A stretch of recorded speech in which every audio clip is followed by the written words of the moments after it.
I can't keep this in anymore. I can't even believe I'm saying this, to be honest. You know you can tell me anything. I'm capital VFD42, capital Z, lowercase m, underscore, lowercase p, capital L, reverse slash apostrophe, lowercase rs.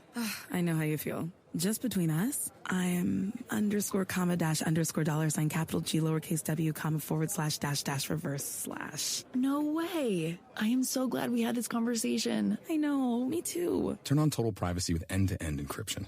WhatsApp, message privately. You know how important sleep is for your health, and that's why I'm excited to share a podcast that can help, Sleep Cove. Chris, a hypnotherapist with years of experience, provides relaxing sleep hypnosis, meditations, and bedtime stories to help you drift off.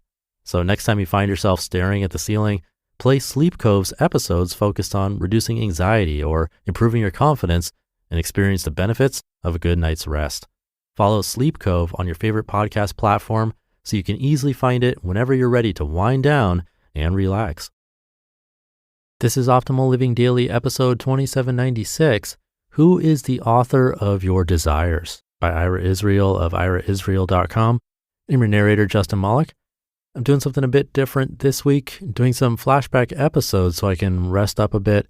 So if you're a longtime listener of this show and you're having deja vu when you hear this post, that's why. But hopefully some brand new articles will be coming up shortly.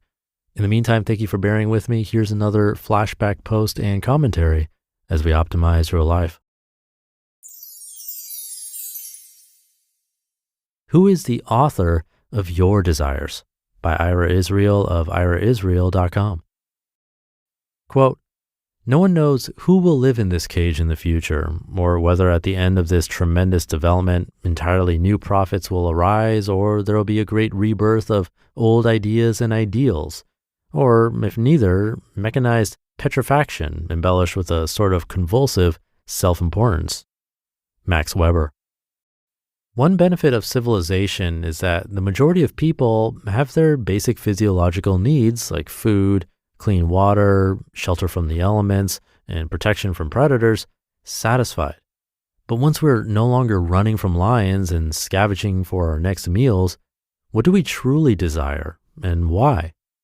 Lacan said, quote, the unconscious is the discourse of the other, implying that the preponderance of ideas floating around our minds were instilled as we became members of a particular culture with particular mores, norms, and languages. When people casually discuss shopping victories or how many followers they have on social media, are they seeking connection, status, or both?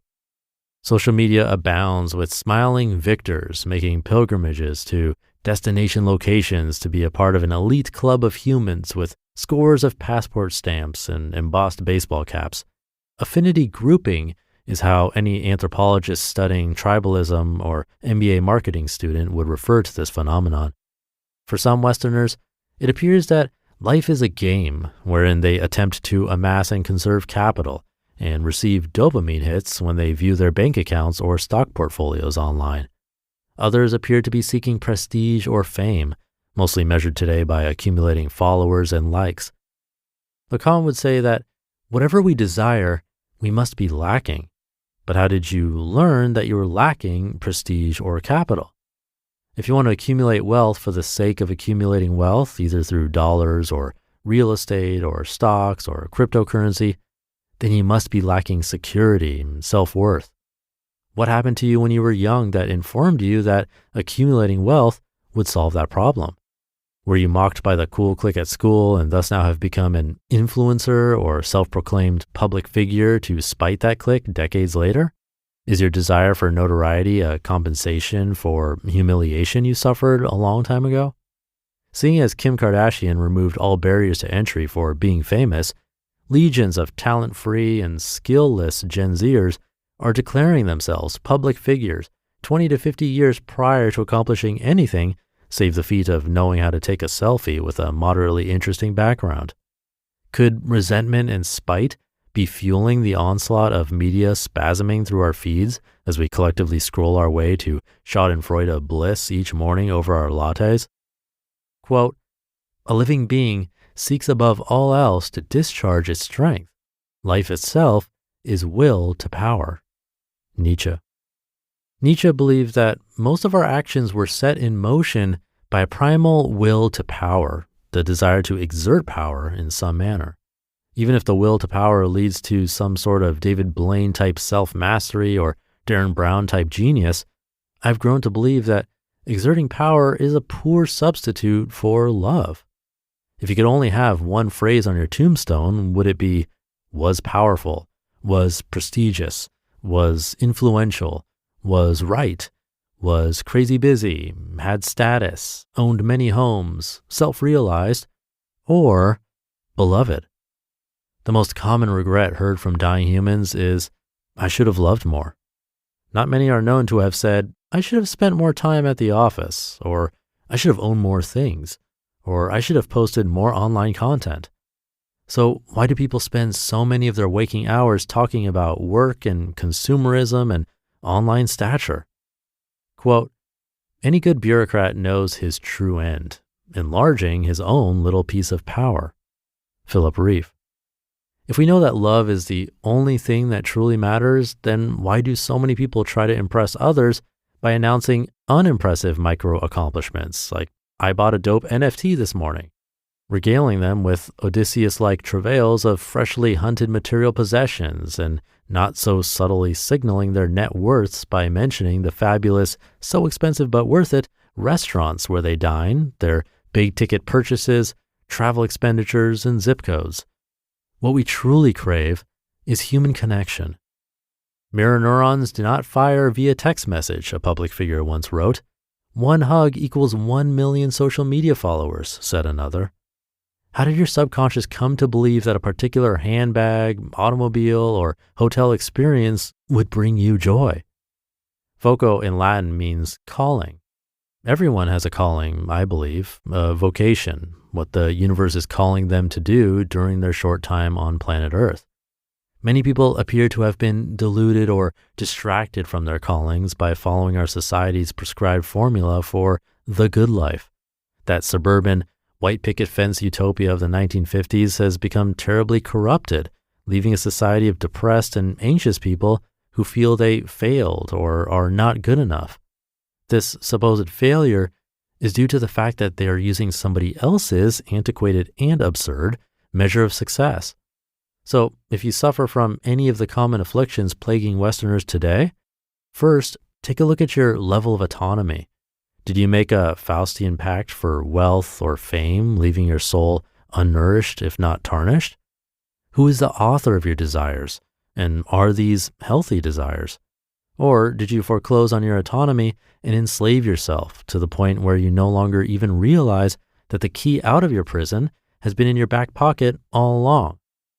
In my workshops on happiness and authenticity at Assailant, I tell students, we become what we love and we become what we hate, and both are inauthentic.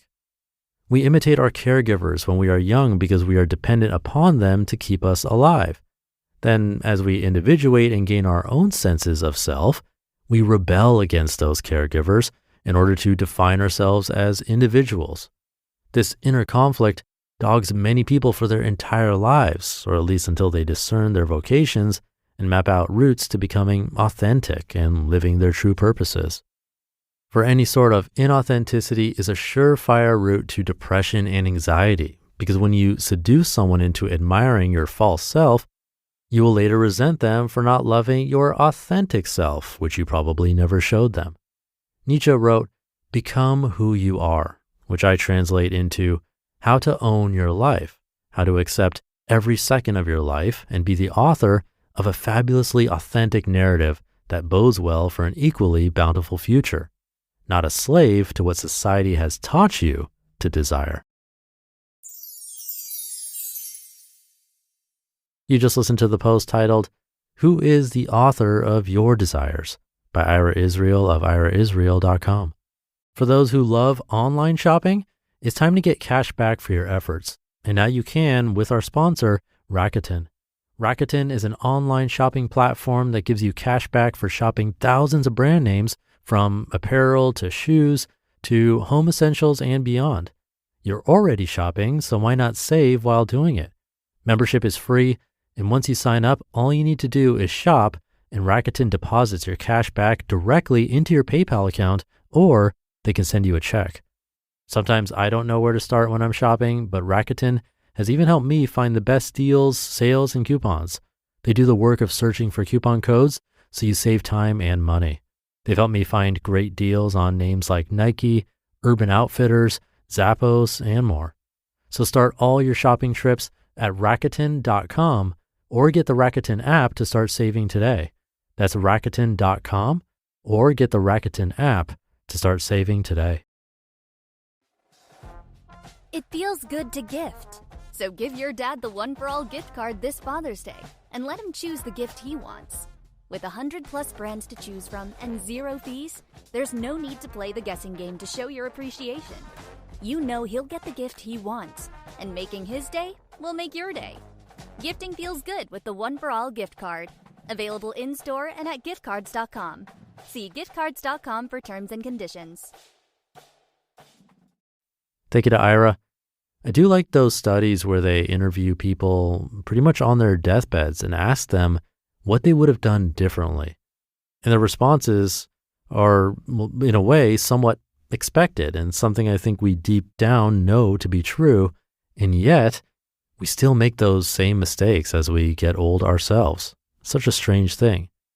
The example he gave was that the most common regret from dying humans is, I should have loved more.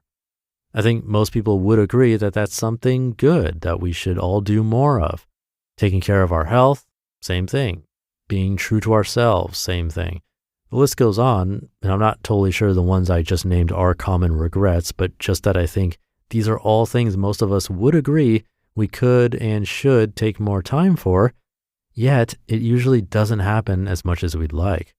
And not in all cases, but probably in most. So what's the answer?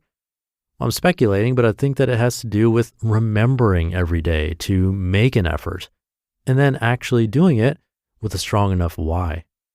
I can help you with the remembering part as long as you're listening to these articles along with me every day. But the doing and finding your why, that's up to you. So do your best to make that effort today. Thank you for being here. Have a great rest of your day, and I'll see you tomorrow where your optimal life awaits.